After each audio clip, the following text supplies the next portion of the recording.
All right. So Ineos are moving mad fast, and I mean mad fast. Something we United fans are definitely not used to. It's actually wild to see United trying to wrap up deals for Delap and Cunha before the transfer window even opens. These two are clearly being lined up to beef our attack and hopefully bring in more goals for the Amorim setup. But here's the part that got everyone talking. United aren't even waiting to offload Rashford, Anthony, and Malacia before making the moves. So naturally, the big question is, where's the money coming from? Now, I'm thinking Ineos might be dipping into that revolving credit facility that United have used before to fund transfers. You remember how we got Anthony, Casemiro, and Onana? Yeah, those were from the credit facility. They were not from cash purchases.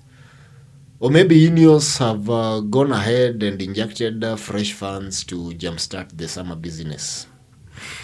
It's hard to tell. But either way, I think it's refreshing to see some proactive transfer business for once.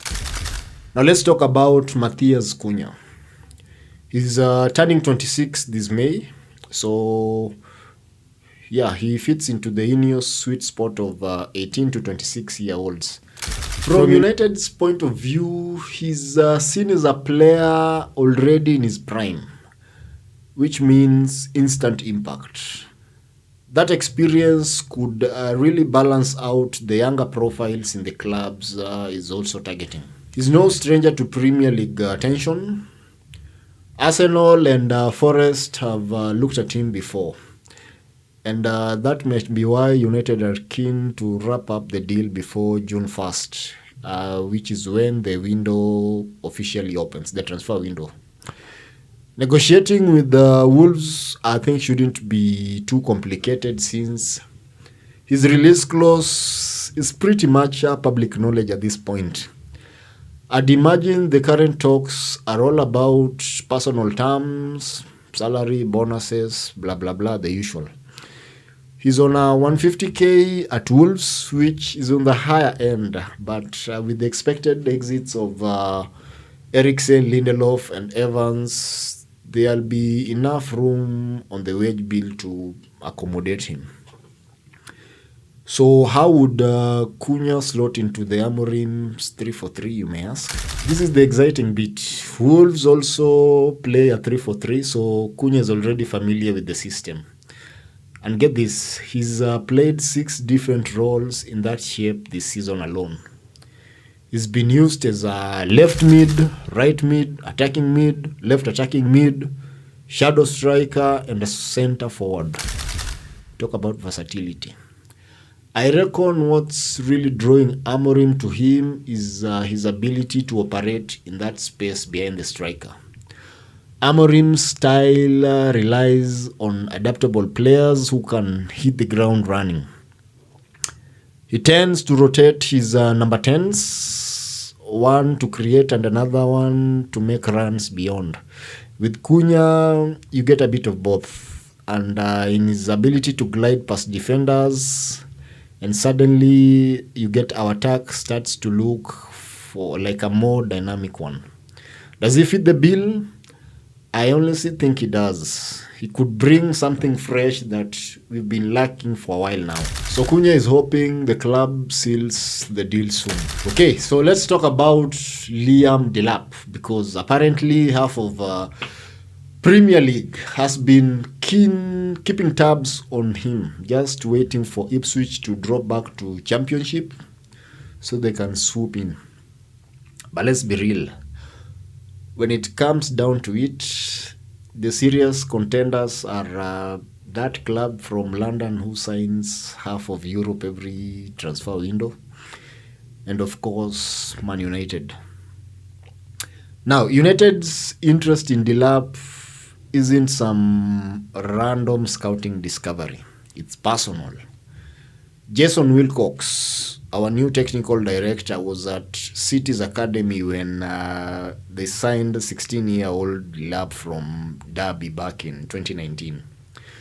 Fast forward to 6 years and United are suddenly very keen to bring him in. Like, very keen. Meanwhile, Chelsea's manager Enzo Maresca also knows Delap from their City days, which also explains why this is shaping up to be yet another United versus Chelsea transfer showdown. So how does this play out? Well, Delap has a 30 million release clause that activates if Ipswich goes down. We're just waiting for them to be relegated. And City also have a 40 million buyback option. But come on, they already have Haaland. And they just splashed 59 million on Omar Mamouche in January. I doubt they're coming back for Delap. It's not going to happen. That means it's all down to who offers the better deal to Delap. And let's be honest, it will probably come down to who pays him more. The funny thing is that both United and Chelsea have been trying to cut their wage bills. But when has logic ever stopped either of these clubs in a transfer battle? But why do United even want him? Because Delap isn't just a striker, he's a proper handful. He scores all kinds of goals, headers, poachers, finishes, even the occasional long-range bangers or bangers. But even when he's not scoring, he's bullying defenders, dragging them out of position and creating chaos.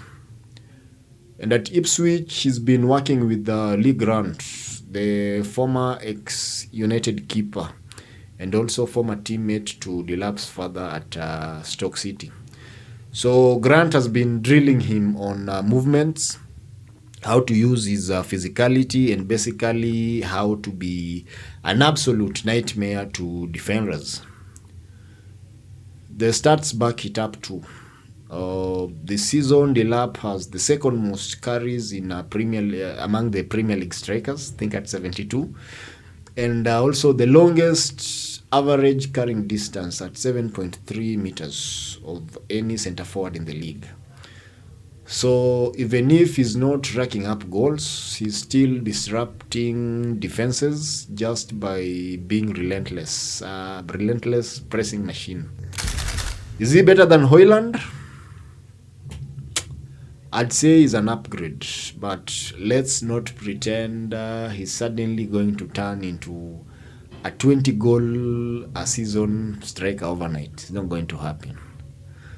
What he does is he brings Premier League proven aggression, room to grow, and a style that could actually fit really well among Amorim's system. Now, the big question is, can United actually beat Chelsea to this signing? With Ineos moving quickly for once, you'd hope so. But with Chelsea involved, you could never know. Either way, this could be one to watch. See you in the next one.